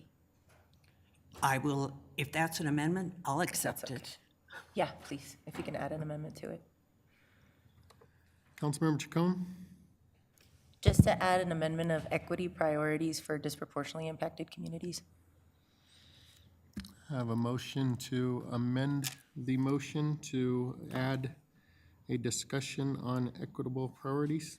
Is there a second to the amendment? Councilmember Madera? Second. I have a motion and a second to amend the motion for the study session. Is there any discussion on the amendment? Seeing none, do a voice vote. All those in favor? Aye. Any opposed? Motion carries unanimously, and the original motion is amended. Is there any other discussion on that? Mr. Rogers? Thank you, Mayor and Council. I would be remiss if I did not share. I think the thing that would help me and my staff, obviously, is understanding once again, the priorities and the expectations of our council with how and when to deliver this. Like I said, obviously, we were all tackling quite a bit with respect to a number of different requests that not only come from the council, but also the broader community as a whole that you all voice for us to bring forward for discussions, and trying to balance between some of those that have been identified as a priority to come before you all sooner than later, and trying to identify, obviously, or to address the ones that have been included for tonight, additional discussion amongst the body on which ones take more, I'll call it timely prioritization, will help us to make sure that we're hitting your expectations. Like I said, we've got a number that we will be planning based on previous meetings of items that have been requested that will be scheduled accordingly within the upcoming work schedule, and these as well. And we have to be able to, once again, take a look at the imbalance between which ones have been requested and which ones we need to slate in, just do from a timing perspective. Now, obviously, you all can always change the prioritization around those, but I would just simply provide that back to you all for your consideration is what is the priority level that you find for these discussion matters versus ones in and around that we've talked in the past, like abandoned RV parking ordinance in discussion, rental registration that has to come back before you all. So just trying to balance where and how this body, and I say this body, our staff, presents that information to you all in a timely fashion. I would like to reply to that. I think Mayor Pro Tem Alan Thomas suggested that we would like to see these sooner than later. I think it makes sense to hear Mayor Pro Tem Alan Thomas's, and if my motion passes on the same evening in a study session, and to keep in mind that this is one of the goals of the City Council. So it is an important discussion for us to have. Otherwise, staff doesn't have an understanding of the direction that we're suggesting if we haven't had the discussion and set the priorities. So I would say sooner than later. All right, motion and second to have the study session. All those in favor? Aye. Any opposed? I didn't hear a lot of ayes or nays on that one. I'm presuming we were 8-0 unanimous. Okay. Councilmember Noble, did you have any other administrative council business items? I did. I would like to replace Rick Davis's slot on the Parks, Recreation, and Golf Committee. Do I need to make a motion on those lines? We do need to have an emotion for that. Okay. Looking for a motion and a second to appoint Councilmember Noble to the Park, Recreation, and Golf Advisory Committee in replacement of Councilmember Davis. Councilmember Hurst, I'll second. you're the motion maker. Yeah, so moved. Councilmember Douglas, I'll second them. have a motion and a second to appoint Councilmember Noble to the Parks, Recreation, and Golf Advisory Committee. Is there any discussion? Seeing no request for discussion, we'll do a voice vote. All those in favor? Aye. Any opposed? Motion carries unanimously. Did you have another item, ma'am? I do. A constituent, a resident of Commerce City who lives in Foxton Village, keeps track of air traffic from Denver International Airport that flies over Commerce City. He not only has the flight route of the plane, but he also has the decibel level. He has sent me about 15 different emails over the course of a few hours of incidents that he captured of the noise level exceeding the allowable level by at least 30 decibels. And that's late at night, early in the morning, during the day. I don't know what our next steps can be, but just like as it is with Suncor, there are levels at which they are allowed to make noise and then they can't exceed those. So it is disturbing residents in the areas that the flight pattern is impacting.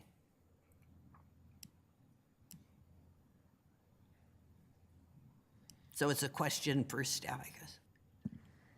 Just to make sure I understand this, ma'am. Given the concern and complaint that we've received from one of our community members, what is the best course of action for us to address that potential noise, or excuse me, decibel level exceedance with FlyDen? Just to make sure I understand Yes. the question correctly. I do believe that FlyDen does have a number of different resources from the staff to staff level with respect to noise complaints, continuation of exceedance with that decibel level that we can reach out to with the information so that, once again, we can try to work across organizational lines to see what may or may not be able to occur. I can't speak intelligently as to what the solution may be, but we can at least engage our partners at Flat End. Okay, then in that case, I will forward his emails to you or emails with the photos that he's taken, the screenshots that he's taken, so that we can go from there and perhaps take whatever action is necessary. I was at Second Creek Farms yesterday, and it really is quite noisy. I realize that everybody signs off on these planes. It's not about the fact that there is a flight pattern over these neighborhoods. It's about the fact that they're exceeding the allowable noise levels by the FAA. Thank you very much. Thank you. Councilmember, That's it. thank you. Councilmember Douglas. I'm sorry I didn't hit the cancel request. Thank you. Any other administrative council business items? All right, I have two things I'd like to discuss. First, we had a resident come in and talk about some issues with our housing authority office. That housing authority employee is an employee of the city of Commerce City, correct? That is correct, sir. Is there a policy out there as far as how quickly a city employee should respond to a resident, or a policy concerning how quickly voicemails should be responded to, or any such policy about whether or not voicemails should be left full for months at a time? We have a general policy / practice of returning voicemails, emails within a 24 to 48 hour period of time due to bandwidth capacity. Now, at a minimum 48, at the worst case, at the best case 24, to make them aware that their issue has been received, that the issue is being looked into, and then a follow-up will be provided for with respect to the issue at hand, and when to be able to have some final solution and or next steps as to be able to continue to keep working through the matter, depending upon, once again, like I said, the complexity. That is our standard practice. Okay. So I can have faith and confidence that you'll be investigating the comments that were made this evening by that resident? Yes, sir. And given the fact that she did take the time to come address the city council, you'll be reporting back out to the city council the results of that? When we have that information. And how long should that take? Hard to say, sir, without digging into where everything fell down, if we have gaps, voids, and the issues that occurred. So we will do that as our earliest convenience. Very good. Thanks, sir. Appreciate that. All right. Councilmember Kim had a noticed council business item that he pulled off of the agenda this evening since he wasn't able to be here, and our condolences with Councilmember Kim and his family. I'd like to move forward with one of the items that he wanted, and that was to direct staff to prepare an ordinance that would allow for backyard chickens, hens only, no roosters in the city of Commerce City. That would be amending our current land development code in order to do so. Just as a brief moment, sir, it would be our land development code, but also there are other municipal code sections that would have to be amended as well. Okay, thank you. So any applicable codes or municipal code sections that would need to be amended as well? Councilmember Douglas? I'm sorry, I was going to also comment on the housing authority, but I have nothing to say on, are you asking for a motion? I've made a motion to direct staff to prepare the ordinance and amendments to any applicable code sections. No, I won't second that. Councilmember Hurst? I'll second that. I have a motion and a second directing staff to prepare an ordinance and any applicable amendments to code sections to allow for backyard hens in Commerce City. Is there any discussion? Can I just clarify, Mayor, is that a motion to bring to a regular council meeting or for a study session? To bring to a regular council meeting. Mayor Pro Tem? My discussion, I'm just concerned without getting more information. What are the side effects, with people having hens in their backyard? And I can kind of relate a little bit. My father years ago was into farming a little bit in chickens, and don't they, I would just prefer a study session first, because I know possibly they attract more rodents, et cetera, and would there be a set amount number allowed per acreage, et cetera, of people's homes and all of that? I'd like more information first. So, good question, ma'am. I think as this issue has come back up for obviously a number of different reasons that's happening out there in the market with in and around eggs and things along that line. Primarily when we've done some initial research on backyard chickens, that information was presented to a previously sitting council as part of the city manager's update. That information may not have been as visible as necessary. That kind of outlined a number of different things that were evaluated: size of the coop, size of the yard, setbacks, location, number of hens, permitting, licensing, things of that nature. Like I said, I would be remiss without saying that given the robust nature of this discussion, I would say it would be appropriate to have a study session, because there are a number of different factors outside of just changing the land development code and the municipal code or any applicable code section that we have within our underneath our guise. I would recommend that we also have to look at it with respect to the actual processing, permitting, inspection, and things of that nature for your guidance and direction for staff. So there are other components, I think, to your point, that we would love to be able to bring forward to you as far as recommendations, so that we can hit that up front, be able to have that gleaning conversation, and then be able to come back to you with as clean of a ordinance as we possibly can based on that direction, then to be able to implement. All right, I will change my motion to direct staff to prepare a study session on the subject. Councilmember Hurst. Yeah, of course I accept that. Motion is second to direct staff to prepare a study session on the subject of backyard hens. Is there any further discussion? Seeing none, do a voice vote. All those in favor? Aye. Any opposed? Motion carries unanimously 8-0. Councilmember Douglas?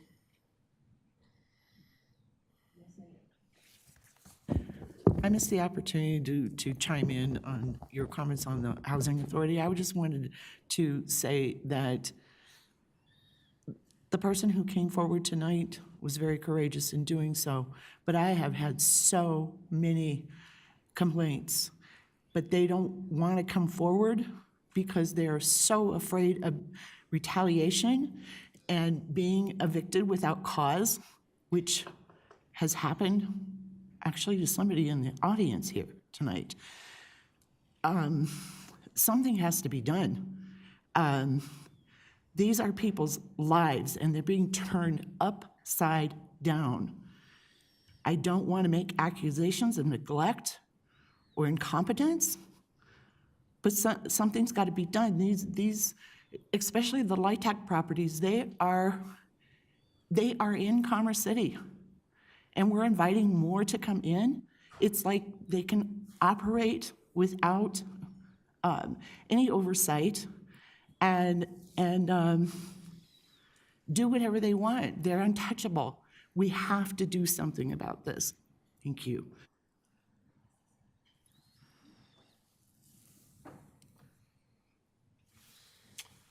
All right, seeing no other administrative council business, let's move on to reports. Mr. Rogers?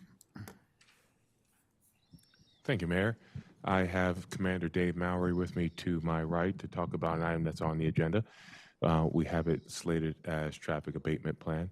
You all may remember back on February 6th, during council admin business, there was a very robust discussion around public testimony that was received earlier that night from a resident and residents concerned in and around the parking complaints and issues around the Landmark Academy pickup and drop-off.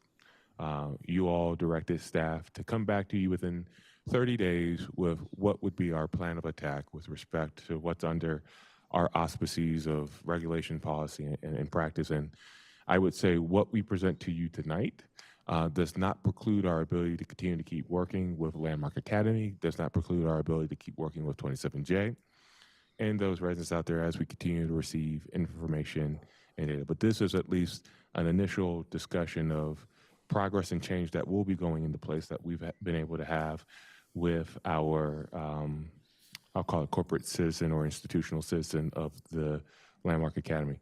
I will also share with you, we do have a meeting tomorrow in which this information will be shared with 27J, the liaison of 27J with Landmark Academy or other public charters. Also, Landmark Academy will be in attendance, and we will also have residents and a handful of our council members present as well for this meeting based on the various interests. But to take it away, hearing the concerns and obviously in addressing that, we can move to the next slide, sir. Obviously, just a very high level. And like I said, I have to tip my hat to our staff. We've been working on this up until this point, and we thought it'd be best to share this information with you all visually. And we also do plan to get this information out to the broader community as well. But as you have before you is a map of Landmark Academy in its current configuration with its ingress and ingress off of 103rd Avenue, 105th Avenue to the south, and then 106th Place as far as the egress off to the north. Next slide, please. What this slide represents is its current routing and or queuing plan for traffic. The red represents flow of traffic. Green represents actual parking with respect to its pickup and drop off. And the red dotted is to show flow of vehicles moving as student population is being released or being accepted by Landmark Academy. Next slide, please. Here's just a continuation of what that then looks like. Green on the street represents where parking is available and allowed versus the red, which is no parking, and then what you find with traffic movement, locations of cones that have previously been provided by our PD department. Next slide, please. So what do we know? There's been obviously parking violations of where we have posted signs, blocking of driveways, parking in streets, parking too close to the curb, and other congestion traffic issues. Next slide. What you find on this slide, and I'm not going to go through the overall details, but what you can find is the various information that we've been able to collect based on those reported service calls with respect to the matter of Landmark Academy over the period of a year's time frame. Next slide. And then obviously this is some additional enforcement when we had a previous discussion of this late last year into what our PD was able to observe. Something I did not happen to note during the slides that represented the flow of movement, the flow of traffic. We were able to identify that because we were actually able to go out, fly drone footage over a 2-day period process to kind of better understand what was going on, not just within the actual Landmark Academy parking lot, but also in the surrounding community. And we're able to sit down with Landmark Academy based on that information and other, as you find within the other previous signs, about issued complaints and or warnings and citations. Next slide. So what does that mean? In working with Landmark Academy on an immediate solution, there are a handful of proposed items that will be going into place. First one is having a staggered pickup for their different elementary and or middle school functions. What we have found that they were releasing students all at once, which has caused some of that, I'll call it convolution for the lack of better words, some of that congestion that was found on site that then led to being parked on adjacent streets or within the neighborhood. They are also looking at what I would call a placard system to help better define when going through that staggered parking, which would allow for the appropriate implementation of having the students be released with this colored placking system. For instance, you may have red for elementary, green for middle school. Don't take me for the color, but just use it as the visual. That once that individual rolls up to the school as far as the queuing lane, if they are during the elementary staggered pickup, there is an app that is also associated with the placard system that will then release that student. Parent would log into that app, initiate that I'm here to pick up my student. That student would be then released and then moved on through that line. Most of what we found elsewhere through other inspection of charter schools throughout the Front Range, they're using a very similar system to help with queuing, to help with keeping vehicles moved forward. So that was proposed as a potential solution with Landmark Academy. We have also redefined cones at pickup egress points so that where it helps to try to address some of the most significant violations that we've been able to view. Now, working with Landmark Academy, it appears that they have and are open and willing to continue to keep working with us. And by what I mean by that is that the placard program will go into effect after spring break. I believe that is 2.5 weeks away from now, so not too far off. The cones, as it relates to addressing some of that parking in the neighborhood and parking within, obviously 106th and 105th, that was provided to them as of last Friday and went into effect today. And lastly, to help be able to kind of change the paradigm, and I'll call it the systemic thinking and or the actions that we have found. I do believe a notification also went out late last week advising not just Landmark staff, but also parents of students of the changes, once again, to start to want to help with the implementation of this. So what will we continue to do? We will continue to have a patrol during student pickup to help, once again, reinforce the changes, help reinforce best practice. We will also be responding to calls for service when we have those specific complaints and traffic issues.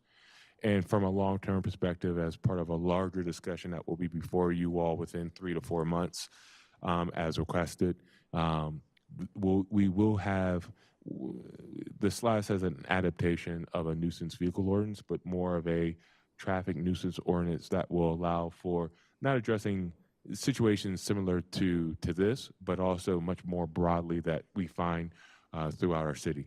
So this is currently our plan of attack. Like I said, we will continue to keep working obviously with 27J and Landmark as they continue to work through their own continued refinement and enhancements of what they have within the built environment out there within the community. And like I said, this is information that we will be sharing with, once again, the interested stakeholders around the table tomorrow. But we thought it was prudent. Once again, you asked us to come back to you within 30 days. We are within 30 days and wanted to share with you the work that has been done so far by our PD, community development, and CMO staff. Thank you, Mr. Rogers. Anybody on council have any questions? Councilmember Noble. Thanks. I was wondering, I didn't see a presentation in our packet tonight. Yes, ma'am. This actual presentation, and I will share with you all, we were actually working on this up until 3 o'clock today on being able to present you with this information. And we thought, once again, as opposed to just trying to speak to it, it's best to show you as well how we plan on implementing that. And like I said, we will also get this out to the broader community so that they are aware of the changes that will be made. But we thought this was the best visual approach for the council as we were still working through the various items. I do want to make the point about cones. Landmark Academy has been doing cones on the street for since the beginning of the year. And those cones have forced the families picking up their kids into the neighborhoods, into the side streets. So the cones were not a solution. I think what was really important is that there is a community meeting scheduled for tomorrow at 11 with 27J, the police department, city council, and 2 members of the city council. One of them is me. I live near Landmark Academy. I am big into community empowerment. It was something that I would hope was going to be generated and determined within the community. The fact that we're getting it the night before the community meeting sort of defeats the purpose of the community meeting. it will be a report out as opposed to a discussion among community members. And I'm serious.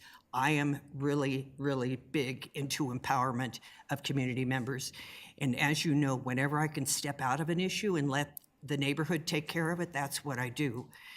So I am, on the one hand, I appreciate the effort.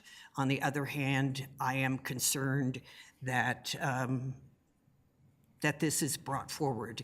And I guess I'd like an explanation as to how you see this incorporated in the community meeting tomorrow.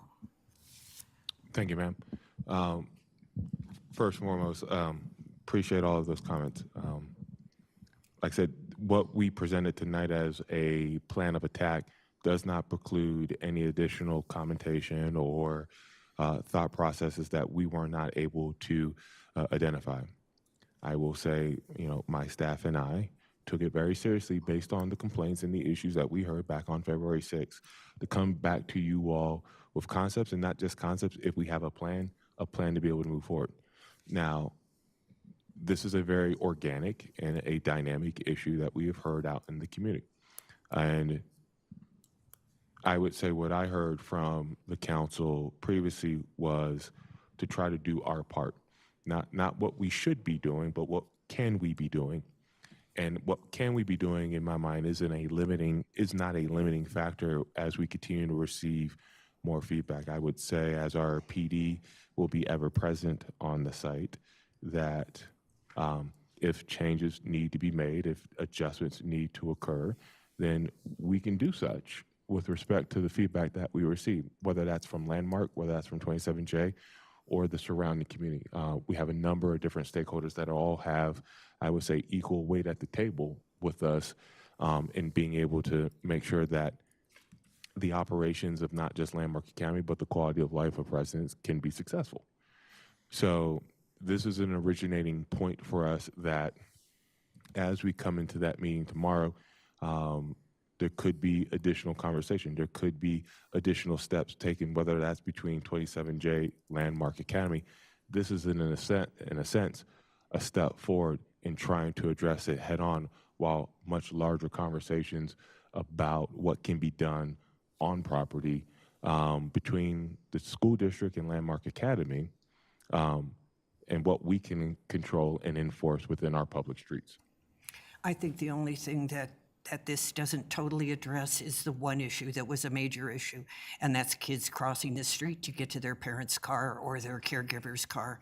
And I don't see a solution there. We do have cones, as I said, already in place, and so parents are parking down the side streets, which means the kids have more streets to cross in order to get to their parents' car. They're all kind of trapped in that parking lot, and that's what the issue is. But I look forward to the conversation tomorrow when all parties are present, and we can look into this further and get more input as to what the best solutions are. Thank you. Thank you, Mr. Rogers. Did you have any other items to report?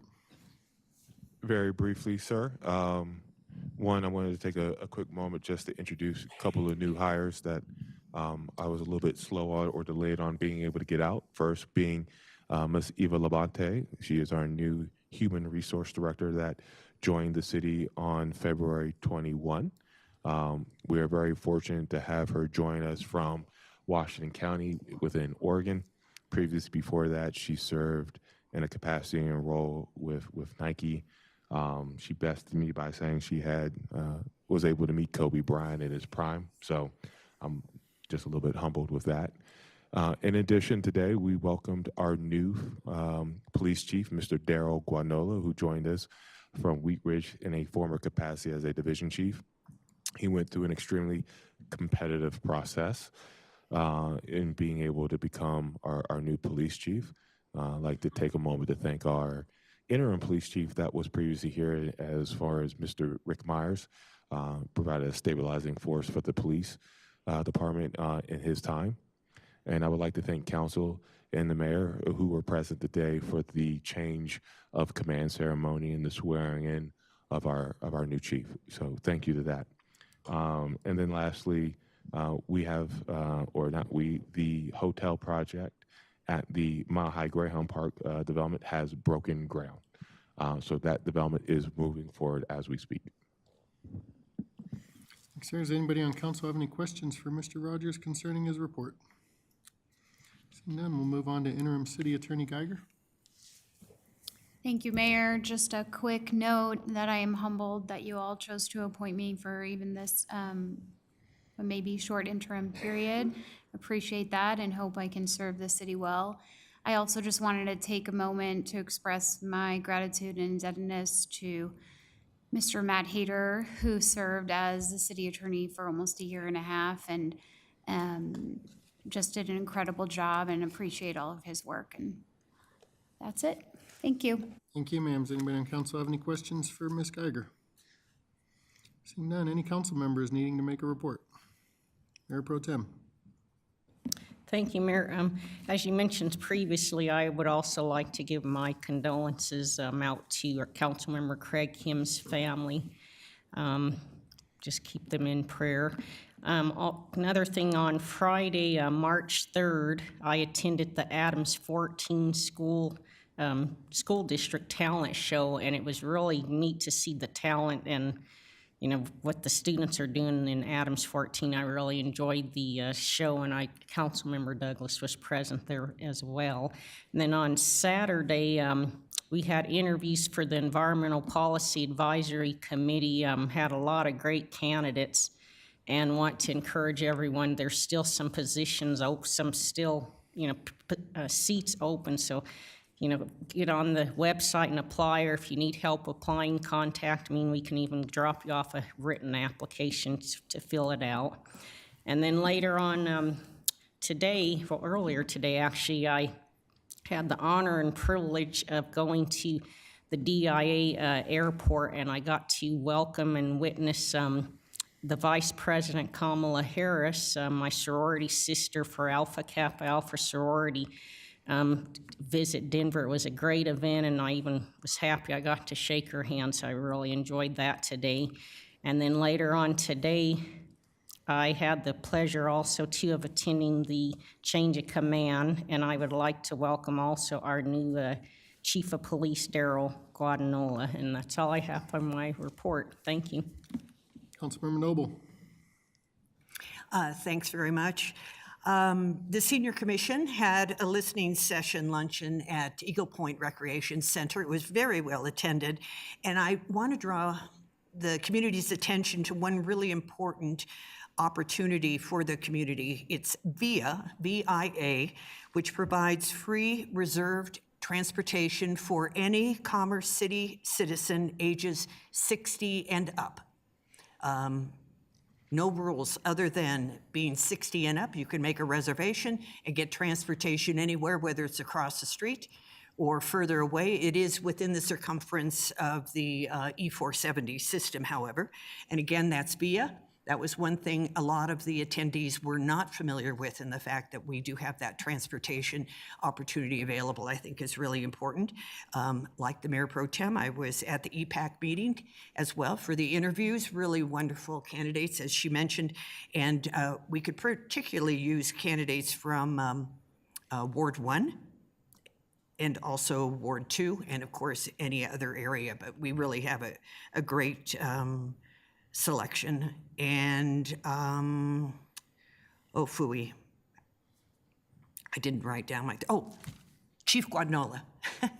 I was very happy to be at the change of command today too, especially for the part where you said that you attended Kearney Middle School.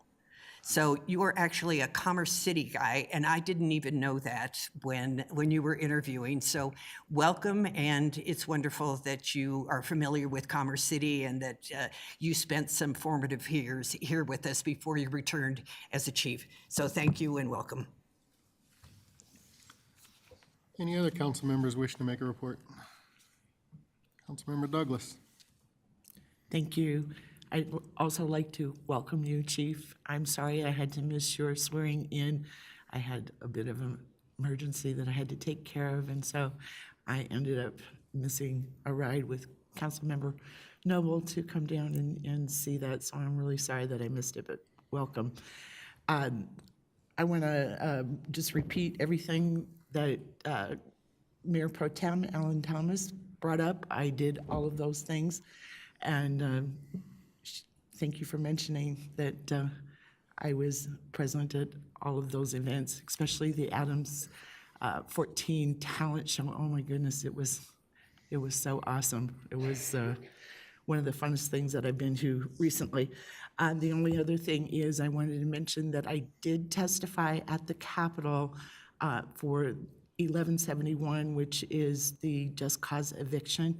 I did testify in my own behalf, but I wanted the council to be aware of that fact.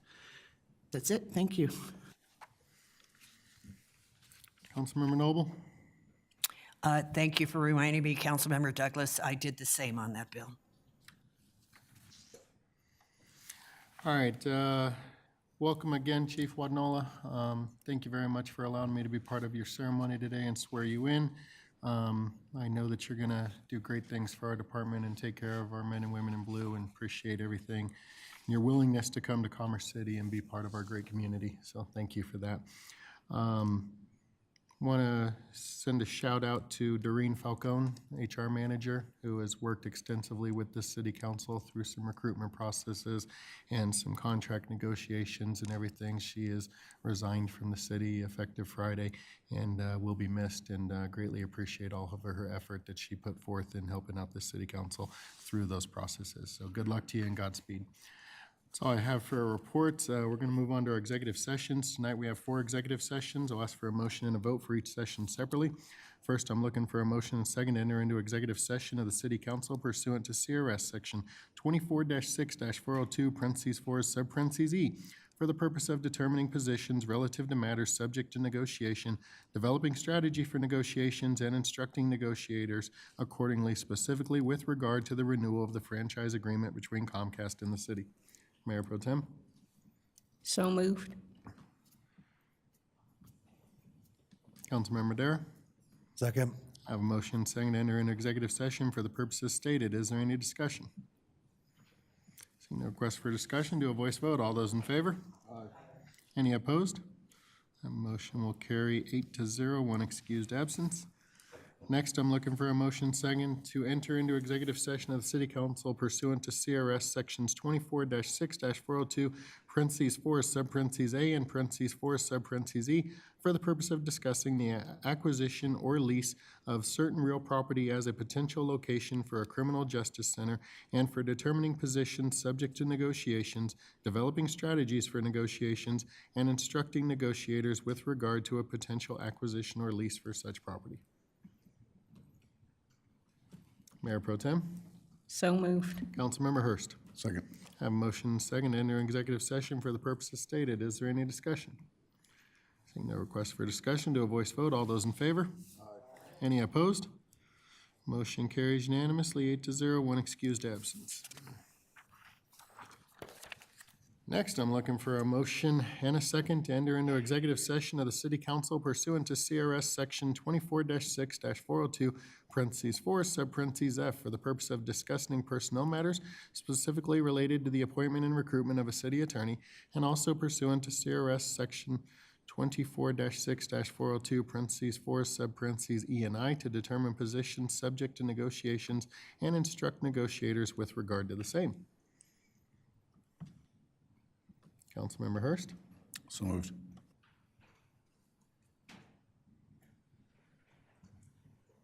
Councilmember Ford? I have a motion second to enter executive session for the purpose stated. Is there any discussion? Councilmember Noble?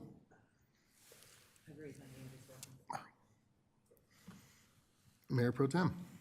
My only concern is that all council members aren't present tonight. That's my only concern with that one. All right, I have a motion second to enter into executive session for the purpose stated to discuss recruitment of a city attorney. All those in favor? Aye. Any opposed? Couldn't hear quite a few people. Who are my ayes? Okay. Motion is going to carry 7-1, 1 excused absence. Next, I'm looking to go into an executive session of the City Council pursuant to CRS 24-6-402, parentheses 4, sub-parentheses F and I, further discussion of personnel matters, specifically to conduct a formulae session to establish performance standards in the manner of performance evaluations of the city manager. Mayor Pro Tem. So moved. Councilmember Hurst. Second. Have a motion second to enter an executive session for the purposes stated. Is there any discussion? Seeing no request for discussion, do a voice vote. All those in favor? Aye. Any opposed? A motion is going to pass 7 to 1 to 1. All right, before entering into executive session, I'm looking for a motion and a second to automatically adjourn the meeting following the executive session. Mayor Pro Tem. So moved. Councilmember Hurst. Second. Have a motion and a second to immediately adjourn the meeting following the executive session. Is there any discussion? Seeing no request for discussion, do a voice vote. All those in favor? Aye. Any opposed? Motion carries unanimously, 8 to 0, 1 excused absence. We're now going to enter study session. Good night.